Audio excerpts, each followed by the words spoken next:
సందర్భంలో వైఎస్ఆర్ పార్టీ నాయకులు మాజీ మంత్రులు ట్రాన్స్పోర్ట్ మంత్రిగా చేసినటువంటి పేర్ని నాని గారు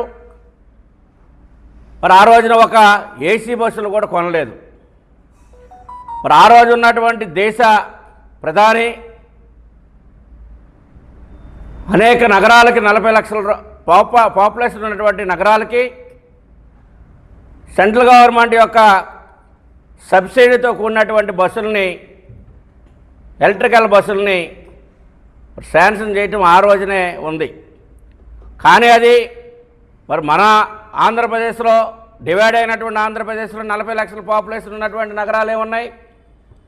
దానికి చేరువు దగ్గరగా ఏదైనా వైజాగో, దానికి కొద్ది దూరంలో విజయవాడో, ఇంకా కొద్ది దూరంలో తిరుపతో ఇట్లాంటి నగరాలు ఉన్నాయి. ఇంకా ఎలక్ట్రికల్ బస్సులు రాలేదు. అప్పుడే ప్రైవేట్ పరం చేస్తూ ఉన్నారనే గగ్గోలు అన్నటువంటి పేర్ని నాని ఆయన ట్రాన్స్పోర్ట్ మంత్రిగా ఉన్నప్పుడు ఆర్టీసీ సంబంధించినటువంటి అనేకమైనటువంటి ఆస్తుల్ని వాళ్ళకి కావాల్సినటువంటి కార్పొరేట్ సంస్థలకి, వారికి కావాల్సినటువంటి వారి కార్యకర్తలకి, వారి నాయకులకి కారు సవగ్గా రూల్స్కి విరుద్ధంగా కట్టబెట్టినటువంటి పరిస్థితి గతంలో మనం చూసాం. మరి ఈ రోజున ఈ పెద్ద మనుషులు మళ్ళీ ఈ రోజున తగుదనమ్మా అని చెప్పి ఈ రోజున నీతి సూత్రాలు చెప్పేటువంటి పరిస్థితికి ఈ రోజున వచ్చి రాష్ట్ర ప్రజలని తప్పుదోవ పట్టించేటువంటి ప్రక్రియ చేయటం అనేది చాలా దుర్మార్గం. ఇది ఇట్లాంటి ఇప్పటికైనా కానీ ప్రజలు మన్నలు పొందాలంటే, ప్రజల కష్టాలు ఏమైనా ఉంటే, ప్రజలు ఇది ఒక యుద్ధ వాతావరణం నెలకొంది. ఈ యుద్ధ వాతావరణంలో దేశంలో అనేక రకాలైనటువంటి నిత్యావసర ధరలు కావచ్చు, అనేకమైనటువంటి దీనిపైన ఈ యొక్క ప్రభావం పడేటువంటి పరిస్థితి ఉందనే దేశ ప్రధాని అన్ని రకాలుగా పొదుపులు తీసుకోండి, కూరగాయల దగ్గర నుంచి, బంగారం కొనే దగ్గర నుంచి, పెట్రోల్ డీజిల్ దగ్గర నుంచి అనేకమైనటువంటి విషయాల్లో మీ కుటుంబాలని పొదుపు వైపుగా మలుచుకోండి అని చెప్పేసి దేశ ప్రధాని ఒక పిలుపునిచ్చారు. ఈ రోజున అన్ని రాష్ట్రాలు కూడా దాన్ని పాటిస్తూ ఉన్నాయి. నువ్వు ఈ రోజున ఎక్కడ మురుగుతావు, ఢిల్లీ వెళ్ళి ప్రధానమంత్రి కాలు పట్టుకుంటావు. నీ పార్టీ నాయకులు ఇక్కడ మురుగుతారు, నీ యొక్క ఎంపీలు వెళ్ళి అక్కడ ప్రధాని దగ్గర కాళ్ళ దగ్గర పడి మొక్కుతూ ఉంటారు. ఇవన్నీ అక్కడ అవునని గల్లీలో ఒకటి, ఢిల్లీలో ఒకటి మాట్లాడేటువంటి నైజం నీది.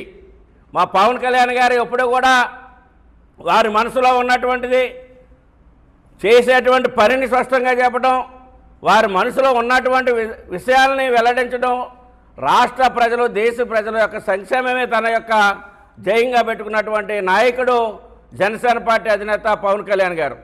మీకు మళ్ళీ దోపిడీదారులు కాదు, మీకు మళ్ళీ మటన్లు మానభంగాలు చేసేటువంటి వ్యక్తులు కాదు, మీకు మళ్ళీ గూండాగిరి చేసేటువంటి వాళ్ళు కాదు.